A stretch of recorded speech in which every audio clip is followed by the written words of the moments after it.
Once upon a time, wealth came from land, then from labor, then from capital. Now real wealth belongs to those who comprehends the information of economics.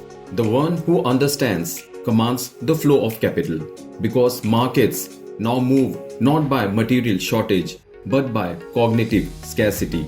There is too much data but too little clear judgment. Macro understanding refines judging wisely. It filters insightful signal from noise. It allows you to see why, how and where money moves, not merely that it moves. And once you understand, you begin to maneuver, not manipulate. You not only observe or measure it, but orient toward the specific needs of the market, aligning with your individual personality. You play the money game rather than being played by it. One has to interpret the economics language, not merely follow its instructions. Anticipation isn't intuition, it's a framework. It's built by connecting how credit becomes consumption, how innovation becomes inflation, and trust becomes currency into one coherent model. When you see the structure, you don't hype or crumble in booms or crises. You reposition and repeat your foresight to reduce the probability of errors in output. Macro awareness doesn't remove risk, it replaces micro fear with macro foresight. Thinking macro means analyzing the financial world from a broader vantage point to maintain clarity among all the noise that constantly surrounds money and markets. To think in macro terms is to detach emotionally. Emotion anchors you to the present, but rationality lifts you to the pattern.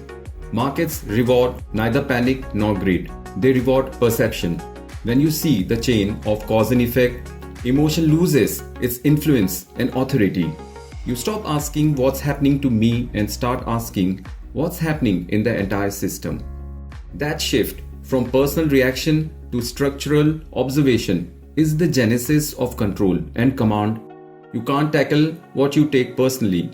You can only handle what you can see objectively. The macro perspective connects dots across continents. A currency swing in one country links to a factory worker's wage in another country. A tech innovation here changes trade routes there. And how environmental policy reshapes entire investment ecosystems. Nothing exists in isolation. Everything is interconnected. The financial literate individual studies numbers, but the financially intelligent person studies networks, because networks, not numbers, form the financial future. Money is the language, but the economic system is the grammar. And if you don't know the grammar, you will never speak the money language fluently. In every game, the one who sees the entire game board holds advantage. Macro thinkers don't simply participate. They position themselves systematically. They act from territorial knowledge and not from trade balance or treasury bill noise. Because when you understand the structure of a complicated system, every movement within it becomes perceivable, even when it looks random or chaotic to everyone else. Macro vision doesn't promise control over the monetary world, but it does give you reflection about your decisions and actions within it. So, how do you train this kind of mind? Start observing and knowing intentionally. Watch the market like a living entity, always moving, adapting, reacting. Read beyond numerical headlines. Study patterns across regions, not sectors. Question why things rise, how they fall, and where benefits lie. That's the moment understanding becomes strategic reflex.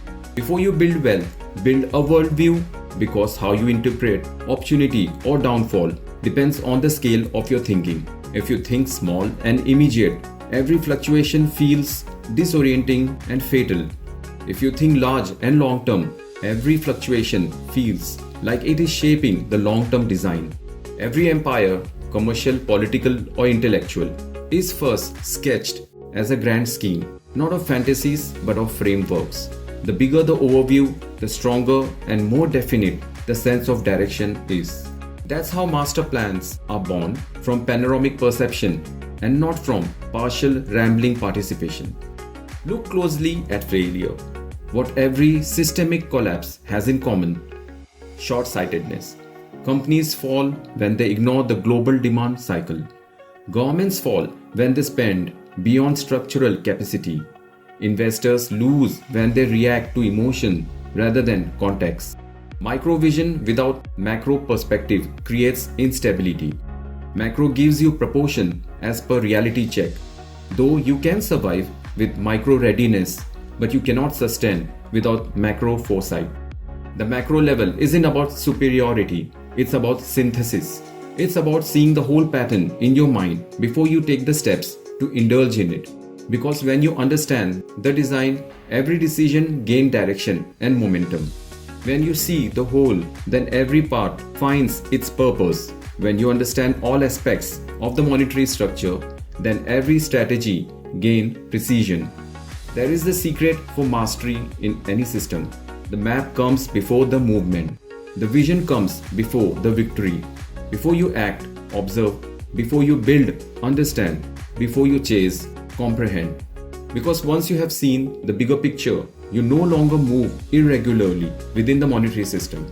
You move orderly along with it. And that is where the power to command begins. That's the Rivonomics way. Before a single structure is raised, before the first calculation is made, there must be understanding. Not of the piece, but of the pattern. Not of the transaction, but of the territory. Because control and command in any domain, be they financial, technical, or industrial, begins not with motion but with mapping. And remember, your wealth building ambition doesn't happen when you earn more. It only occurs when you understand more. I am Salahuddin. This is Rivonomics, and you are awakening.